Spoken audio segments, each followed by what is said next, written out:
Namaste to all. How to understand the time period of moksha? I refer to Maharishi Dayanand Saraswati's Rigveda Adi Bhashya Bhumika, where he had quoted the Yajurveda Purusha Sukta mantra also for this, and he had quoted in the book The Light of Truth the shloka from Mundaka Upanishad also. So I will try to explain to you the time period of moksha. Before understanding the time period of moksha, we must understand who attains the moksha, for which Maharishi has explained this mantra, Purusha Sukta 16th mantra, Yajnena Yajnam Ayajanta Devas Tani Dharmani Pratamani Asan Tehanakam Mahimanaha Sachanta Yatra Purve Sadhayaha Santi Devaha. Maharishi writes in Sanskrit, E Vidvanso Yajnam Yajaniyam Pujaniyam Parameshwaram Yajnena Tatstuti Prarthana Upasanaritaya Pujanena Tameva Yajanta Yajante Yakshayanti cha. The learned people, the learned philosopher of Vedas such as Rishi, Muni, Yogi, Tapasvis who were worshipped Almighty God, they worshipped Almighty God with Stuti, Prarthana, Upasana from the Vedas. That is, Stuti means praising the Almighty God from the Vedas. Praising means telling the qualities of Almighty God as He is mentioned in the Vedas. Stuti. Prarthana means prayer, that God please protect us, etc., etc. Then Upasana means doing dhyana, doing simran, doing meditation, doing everyday agnihotra, etc.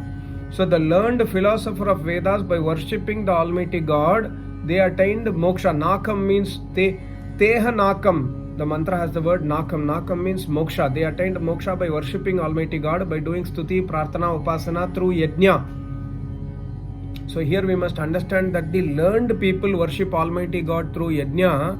Normal people worship Almighty God by imagination. They will not worship. They will create their own Almighty God like we have created today. So this is the difference between learned philosopher of Vedas and the normal people. And further, we must understand that all the people, we must follow the same path of the learned acharyas. So by worshipping that Almighty God, the worshippers of God, they will attain nakam, they will attain moksha.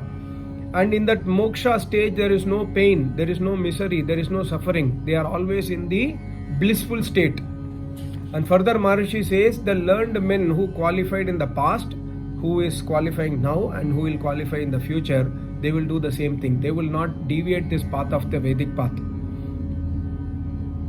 And they will attain the highest state of emancipation or the highest state of bliss, and they will enjoy this moksha for 100 years of Brahma. This is the indication of moksha time.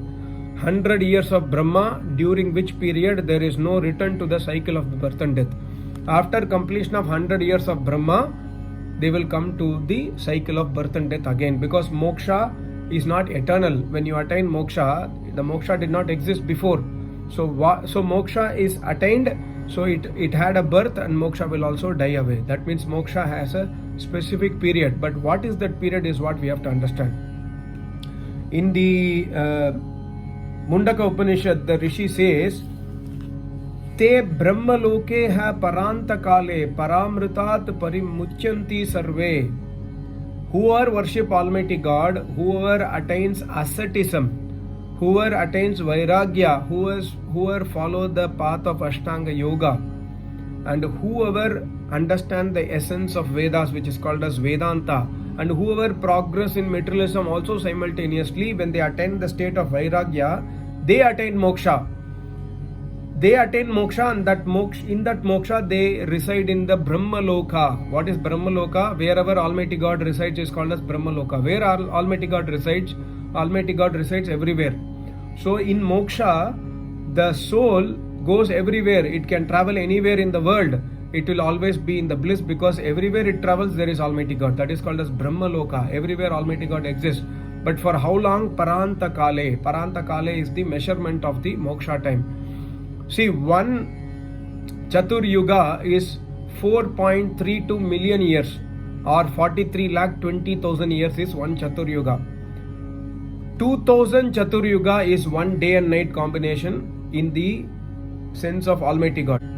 So 2000 Chatur Yuga is 8.64 billion years. So one day is 8.64 billion years.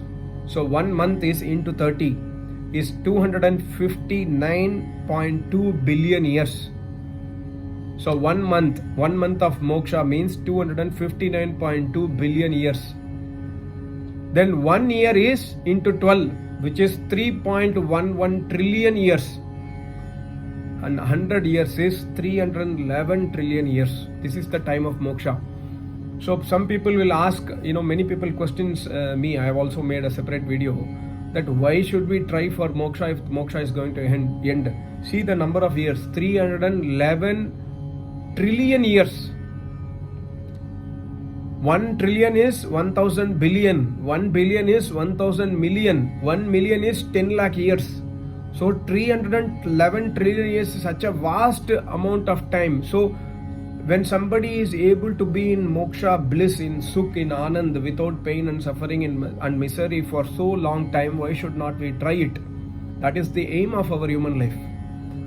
So just by putting small efforts every day, just by learning Vedas from an Acharya, serving an Acharya, listening Vedas from him, understanding the secrets of Almighty God, worshipping Almighty God, by attaining Vairagya, when we attain moksha, we enjoy bliss for 311 trillion years. So is it not my Acharya gives a very beautiful word in Hindi. My Acharya says, saste sauda.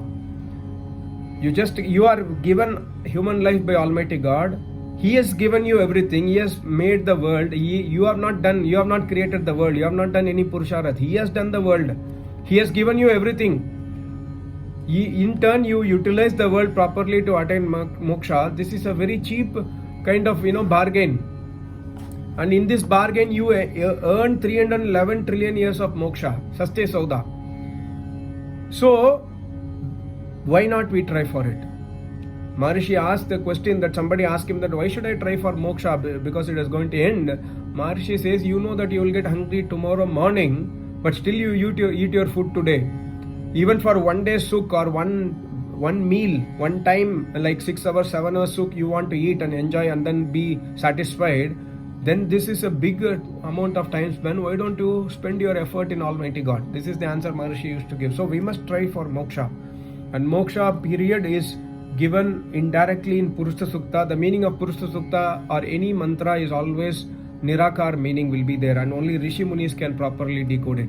So Rishi in that mantra also Almighty God says, when you do Stuti Pratana Upasana, the Rishi Munis attained the moksha stage by doing Stuti Pratana Upasana, by doing Yajna. Yajna means serving Acharya. Yajna means learning Vedas. Yajna means putting Ahuti in the burning fire every day. So by learning the Vedas, by adopting Brahmacharya, by following the Almighty God's instruction of Vedas, the Rishi Muni attained the Samadhi. They did Yajna. So you also do, then you will also attain Samadhi. And when you attain Samadhi, you will be in the moksha stage even after the birth, death of the body. We will be in moksha stage. We will not get into the cycle of birth and death for 311 trillion years. After 311 trillion years, what happens is also mentioned in Rig Veda, but I don't want to go into that subject. It's a lengthy subject. My Acharya always says that why do you worry for that? Don't worry about that. Focus on the current human body. Focus on the current tapasya. What will happen after moksha, again rebirth, how I'll take birth, what will happen? Leave that portion. My Acharya has explained to us, but he told that do not spend much effort in that. So do not get into that cycle. First you utilize your human body is my point. Thank you so much. Namaste. Om.